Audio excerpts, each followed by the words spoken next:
Monsieur le Président, Excellences, Mesdames et Messieurs les membres du Conseil des droits de l'homme, la République démocratique du Congo exprime sa profonde gratitude au Conseil pour la tenue de cette session spéciale soutenue par plus de 30 États membres et 22 États observateurs.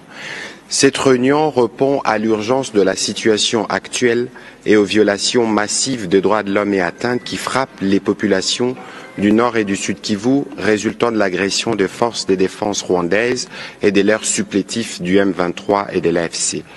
Les bombardements indiscriminés contre des camps des déplacés et des zones d'habitation civile ont exacerbé une crise humanitaire catastrophique. Ces attaques ont délibérément ciblé des populations vulnérables en violation flagrante de principes d'humanité, des distinctions, des précautions, des proportionnalités, d'interdictions de mots superflus et des souffrances inutiles. Les forces de défense rwandaises et leurs supplétifs ont transformé des zones des refuges comme des hôpitaux en cibles militaires, mettant en danger la vie des milliers d'innocents, parmi lesquels de nombreuses femmes et enfants. Dans la région de Goma, privée d'eau et d'électricité, ces principes du droit international humanitaire ont été systématiquement violés.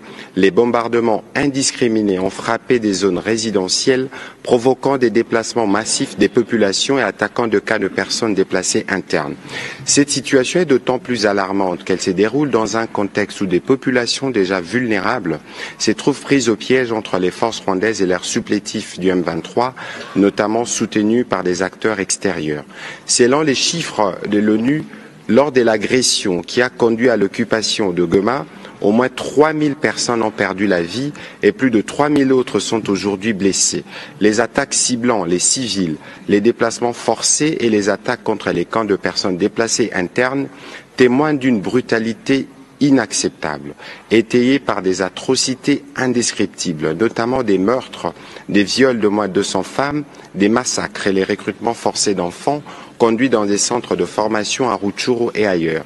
En soutenant activement ces groupes armés, le Rwanda porte une responsabilité directe dans ces violations, exposant ainsi les civils à des souffrances inimaginables. Les forces de maintien de la paix, sous le mandat du Conseil de sécurité, en particulier la MONUSCO, ainsi que les installations humanitaires ont été prises pour cible à plusieurs reprises, compromettant leur capacité à protéger les civils dans un environnement hostile. Nous déplorons également les attaques contre les forces régionales de la SADC qui œuvrent sans relâche pour la stabilité de la région. Monsieur le Président, face à cette situation, la République démocratique du Congo appelle à la mise en place d'une commission internationale d'enquête pour examiner les violations des droits de l'homme commises dans notre pays. Cette commission devra être mandatée pour établir la vérité sur les responsables de ces crimes et rendre des recommandations pour en tenir les auteurs responsables. Nous appelons également à l'adoption des mesures concrètes pour prévenir de telles violations à l'avenir. Il est essentiel de renforcer les mécanismes de surveillance et d'alerte précoce, ainsi que d'assurer une meilleure coordination entre la MONUSCO, les forces de sécurité congolaises et les acteurs régionaux afin de protéger les civils et de prévenir de nouvelles escalades des violences. De plus, il est impératif de garantir un accès humanitaire immédiat et sans restriction pour permettre de mieux prendre en charge des milliers de blessés, évacuer les cas les plus graves et réduire les risques de propagation d'épidémies telles que le choléra, les mpox dans une ville traumatisée dont certaines rues ont été transformées en cimetières. Nous rejetons fermement l'implication continue de certains États, notamment le Rwanda, dans le soutien logistique, militaire et financier des groupes armés opérant sur notre territoire. Les soutiens du Rwanda au M23, documentés à plusieurs reprises, y compris par les groupes d'experts mandatés par les Conseils de sécurité des Nations Unies, a alimenté la violence dans l'Est de notre pays depuis plus de 30 ans, exacerbant la guerre pour des raisons liées à l'exploitation de ressources minières stratégiques de la République démocratique du Congo. Nous appelons donc ces conseils à tenir le Rwanda responsable de ces crimes de guerre et de ces crimes contre l'humanité, notamment les dépeuplements forcés des populations et leur remplacement par d'autres, ainsi que la domination des nouvelles autorités administratives dans le but d'occuper définitivement ces territoires. Il est urgent d'exercer une pression internationale pour que le Rwanda cesse immédiatement son soutien à ces groupes armés et se retire tout aussi immédiatement du territoire congolais. Monsieur le Président, la République démocratique du Congo reste pleinement engagée dans la recherche de la paix et de la stabilité. Nous réaffirmons notre volonté de travailler de manière constructive avec tous les acteurs régionaux et internationaux, mais il est impératif que la communauté internationale soutienne fermement nos efforts pour mettre fin à cette crise de protection et à la souffrance de notre peuple dans la partie est de notre pays. Nous réitérons donc notre appel à la responsabilité pleine et entière du Rwanda dans cette situation et à des mesures immédiates pour mettre fin à son soutien aux groupes armés. L'adoption par consensus de la résolution qui vous a été présentée serait signe de solidarité pour les millions de Congolais qui vivent aujourd'hui sous l'occupation des forces. Monsieur le Président, permettez-moi tout d'abord de féliciter la République démocratique du Congo pour avoir convoqué cette session extraordinaire en ce moment important. Nous nous félicitons également du large soutien qu'elle a reçu de tout le continent africain. Monsieur le Président, la situation dans l'Est de la République démocratique du Congo a reçu bien trop peu d'attention, y compris par ce Conseil. Nous condamnons la récente offensive de M23 et des forces de défense rwandaises qui a aggravé une situation humanitaire déjà désastreuse. Nous demandons à toutes les parties de garantir un accès humanitaire sans entrave afin de permettre l'acheminement d'une aide vitale. Et en particulier, le Royaume-Uni demande au M23 et au Rwanda de rouvrir l'aéroport de Goma de toute urgence. Monsieur le Président, l'ampleur des violences sexuelles et fondées sur le genre dans l'Est de la RDC est atroce. Nous sommes horrifiés par le rapport faisant état de viols brutaux et de meurtres des centaines de femmes dans la prison de Msenze à Goma. Nous devons réagir fermement et collectivement pour garantir une enquête approfondie et faire en sorte que l'impunité cesse fin. Le Royaume-Uni est convaincu de la nécessité d'utiliser tous les mécanismes disponibles au Conseil afin de faire face à la situation des droits de l'homme. Merci. Merci, je donne la parole. La situation, mon pays condamne fermement l'offensive récente dans l'est de la RDC par le groupe rebelle M23 appuyé par le Rwanda, ce qui constitue une violation flagrante du droit international.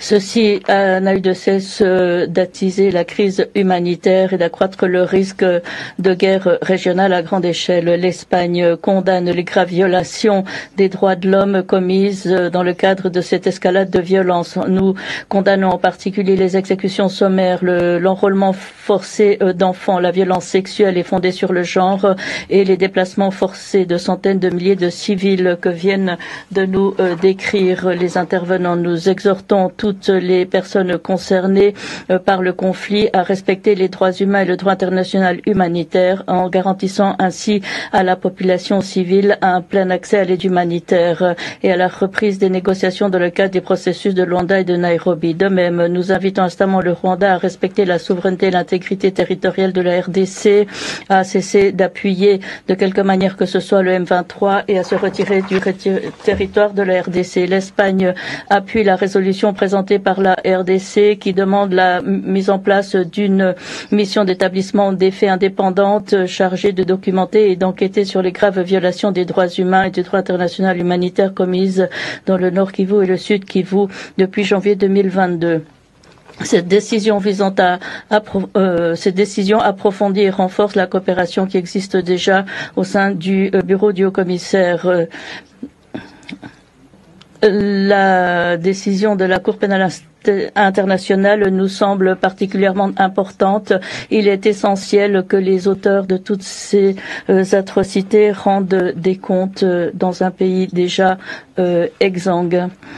Ce message est clair et il contribue à restaurer un monde axé sur des règles. L'Allemagne condamne vivement l'offensive du M23 soutenue par le Rwanda. Les actions du M23 et des forces de défense rwandaises représentent une violation grave de la souveraineté et de l'intégrité territoriale de la République démocratique du Congo, avec des répercussions humanitaires graves.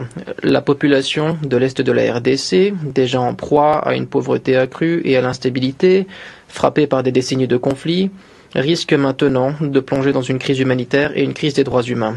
Des signalements tragiques de violences sexuelles et sexistes ont été dénoncés par les deux parties, y compris des viols collectifs et le recrutement d'enfants soldats ou encore exécutions sommaires. Des informations proviennent des hôpitaux de Goma, brossant un tableau catastrophique du mépris des droits humains, du droit humanitaire et de l'humanité.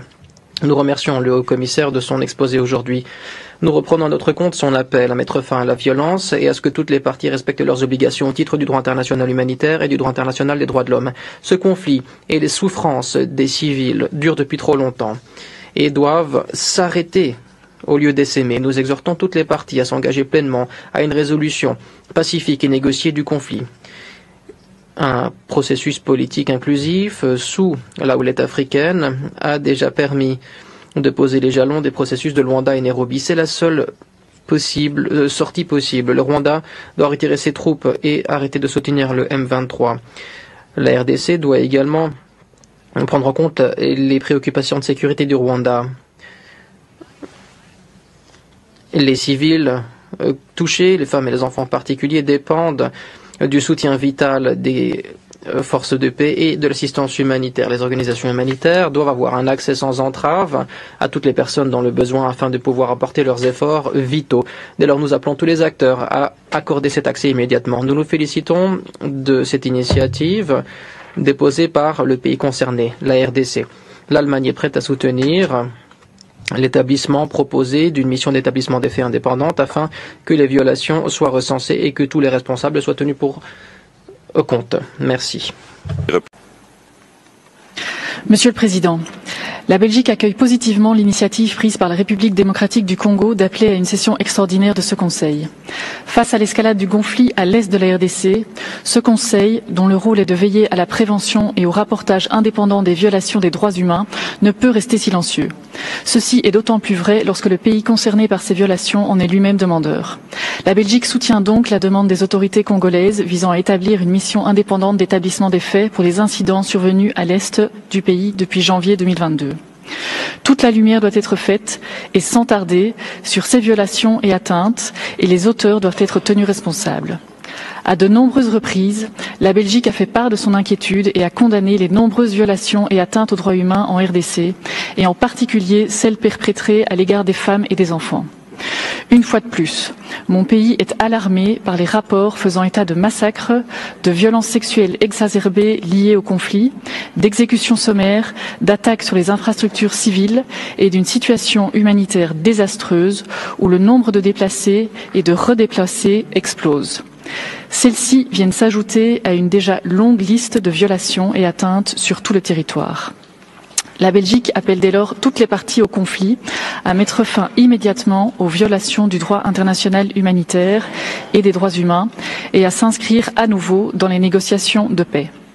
Nous condamnons l'offensive du M23 soutenue par le Rwanda et demandons au gouvernement rwandais de retirer toutes ses troupes du territoire de la RDC et de mettre fin à toute forme de soutien au M23. Enfin, au-delà de l'établissement d'une mission indépendante d'établissement des faits, la Belgique souligne l'importance de veiller au déploiement sans délai de ressources financières et humaines pour assurer son bon fonctionnement. Nous invitons également l'équipe d'experts internationaux déjà mandatée par ce Conseil à se coordonner avec cette mission indépendante. Je terminerai en rappelant l'importance de la lutte contre l'impunité, tant pour les victimes que pour la stabilité du pays et de la région des Grands Lacs.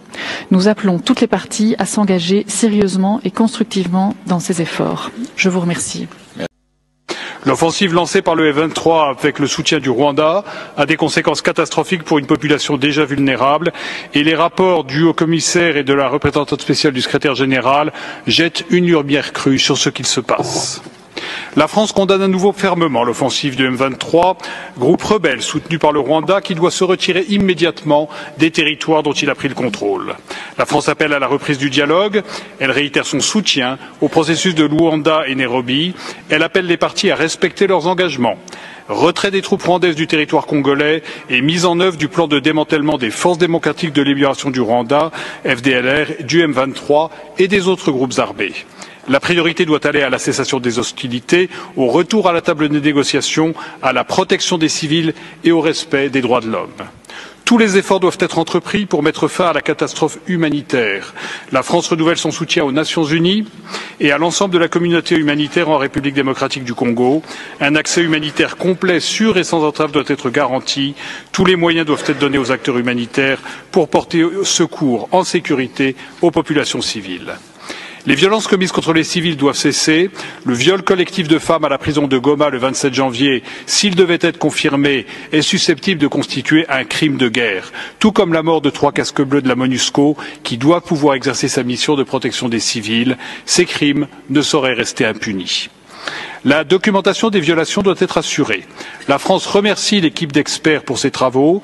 Elle appelle à l'adoption par consensus d'une résolution permettant de soutenir son mandat et l'établissement en urgence d'une mission indépendante d'établissement des faits sur les graves violations et atteintes aux droits de l'homme et au droit international humanitaire dans les provinces du Nord et du Sud Kivu et dans l'Est de la République démocratique du Congo. La France profite de la présence du ministre de la Communication de la RDC pour réitérer son soutien, l'assurer de sa solidarité avec le peuple congolais et réaffirmer le nécessaire respect de la souveraineté et de l'intégrité territoriale de son pays. Je vous remercie. Merci. I give the floor to... Nous sommes donc impliqués toutes et tous. Ceux qui pensent trouver la solution par la voie militaire ont tort. Un conflit encore plus profond et large aurait des conséquences dévastatrices sur les civils. J'appelle toutes les parties à déposer leurs armes et de reprendre le dialogue dans le cadre du processus de Luanda et de Nairobi. J'espère aussi que lors de la réunion à Dar es Salaam, aujourd'hui, il y aura des résultats concrets. Il faut veiller à ce que la participation substantielle des femmes dans ce processus soit assurée. Entre-temps, toutes les parties au conflit doivent respecter les droits humains et le droit international humanitaire. Le M23, les forces rwandaises et tous les acteurs qui le soutiennent doivent faciliter le passage de l'aide humanitaire. Il faut rouvrir l'espace aérien et les voies terrestres et lacustres pour établir un corridor humanitaire et garantir la sécurité des acteurs humanitaires. Dans de telles circonstances, il est crucial d'établir les faits et de traduire les auteurs de violations en justice. Il est donc nécessaire d'ouvrir une enquête indépendante et impartiale sur les violations et les abus aux droits humains et les violations du droit international humanitaire commises par toutes les parties. J'offre le soutien de mon bureau à cet égard et je salue l'appel de la Cour pénale internationale de cette semaine aux parties concernées de soumettre des informations sur la situation en RDC. Je